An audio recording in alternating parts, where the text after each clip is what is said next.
ఈ వీడియోలో అయితే మనం ఆప్షన్ ట్రేడింగ్ చేసేటప్పుడు మనము రెసిస్టెన్స్ అండ్ సపోర్ట్స్ లెవెల్ దగ్గర మార్కెట్ అనేది ఎక్కడ రివర్సల్ అవుతుంది, మనము కన్ఫర్మేషన్ అనేది ఎట్లా తీసుకోవాలి, ఎక్కడ ఎంట్రీస్ తీసుకోవాలి, ఎక్కడ ఎగ్జిట్ అవ్వాలి, ఎక్కడ స్టాప్ లాస్ పెట్టుకోవాలి ఏంటిది అనేది ఈ వీడియోలో అయితే క్లియర్గా అయితే ఎక్స్ప్లెయిన్ చేస్తానండి. ఈ వీడియోని వస్తే లైక్ చేయండి, షేర్ చేయండి. నా కంటెంట్ కనుక యూస్ఫుల్గా ఉంది అనుకుంటే మా ఛానల్ని అయితే సబ్స్క్రైబ్ అయితే చేసుకోండి. ఇక్కడ చూడండి పైన రెసిస్టెన్స్ ఉంది, ఇక్కడ మనం సపోర్ట్ లెవెల్స్ మార్నింగే మనం ఆల్మోస్ట్ రెసిస్టెన్స్ సపోర్ట్ లెవెల్స్ అయితే పెట్టుకుంటాం కదండి. సో ఫర్ ఎగ్జాంపుల్ మార్కెట్ అనేది ఇట్లా కిందికి వచ్చింది, ఇట్లా కిందికి వచ్చి ఇక్కడ రివర్సల్ అయితే అయిపోతుంది. సో మరి రివర్సల్లో మనము ఎలా ట్రేడింగ్ ప్లాన్ చేసుకోవాలి ఏందనేది చిన్నగా మీకైతే చెప్తాను చూడండి. అందులో వచ్చేసి ఫస్ట్ది వచ్చేసి డబ్ల్యూ ప్యాటర్న్ అన్నమాట.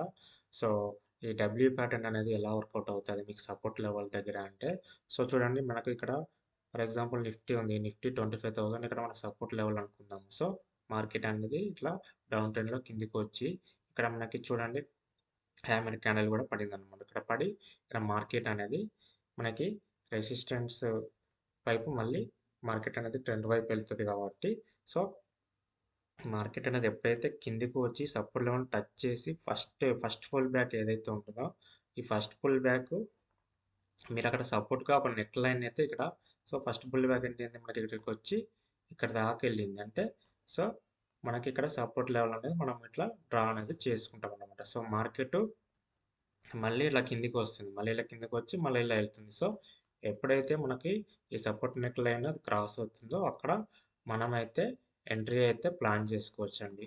సో మరి స్టాప్ లాస్ని ఎక్కడ పెట్టుకోవాలంటే, సో చూడండి ఇక్కడ ఈ 2 క్యాండిల్స్లకు లోన్ పెట్టుకోవచ్చు, లేదంటే మనకు ఒకటే క్యాండిల్ పడింది అనుకోండి ఆ క్యాండిల్ యొక్క లోని మనం స్టాప్ లాస్గా పెట్టుకొని ఇక్కడ 1:1 ట్రేడ్ 1:1 కానీ 1:2 కానీ మనమైతే ట్రేడింగ్ అయితే ప్లాన్ చేసుకోవచ్చు అండి. బట్ ఇక్కడ కొంతమంది ఒకవేళ మనకి ఏంటంటే పెద్ద పెద్ద ట్రేడర్స్ ఏం చేస్తూ ఉంటారంటే ఇక్కడ హ్యామర్ క్యాండిల్ పడగానే ఇక్కడ కూడా ఒక ఎంట్రీ ప్లాన్ అనేది చేసుకుంటారు, ఇక్కడ కూడా ఎంట్రీ ప్లాన్ అనేది చేసుకొని సో ఈ ఓవరాల్ యొక్క లోని స్టాప్ లాస్ కింద పెట్టుకుంటారు.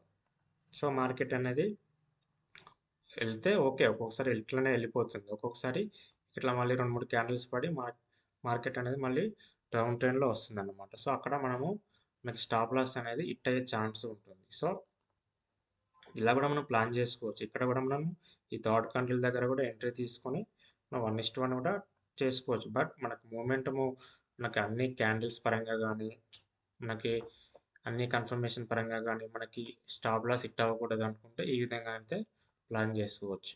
సో నెక్స్ట్ వచ్చేసి చూడండి మీకు సపోర్ట్ లెవెల్ దగ్గర, సో మనకి ఇది సపోర్ట్ లెవెల్ అనుకోండి. ఇప్పుడు మీరు చెప్పినట్టుగానే మార్కెట్ అనేది ఇట్లా అప్ ట్రెండ్లో ఇందాక వచ్చిందనమాట. ఇందాక వచ్చేసి మార్కెట్ అనేది కిందికి పడిపోయింది ఫస్ట్ పుల్ బ్యాక్. సో ఈ ఫస్ట్ పుల్ బ్యాక్ దగ్గర మనము ఆల్రెడీ ఇక్కడ లైన్ మెన్షన్ చేసాం కదా, సో లైన్ అనేది మనం డ్రా చేసుకుంటాం. సో మార్కెట్ అనేది మళ్ళీ కొంచెం పైకి వెళ్తుంది, మళ్ళీ కొంచెం పైకి వెళ్ళి మళ్ళీ కిందికి వస్తుంది. సో ఎప్పుడైతే మార్కెట్ ఈ ట్రెండ్ లైన్ క్రాస్ చేస్తుందో అక్కడ మనం ఎంట్రీ ప్లాన్ అనేది చేసుకోవచ్చు అనమాట.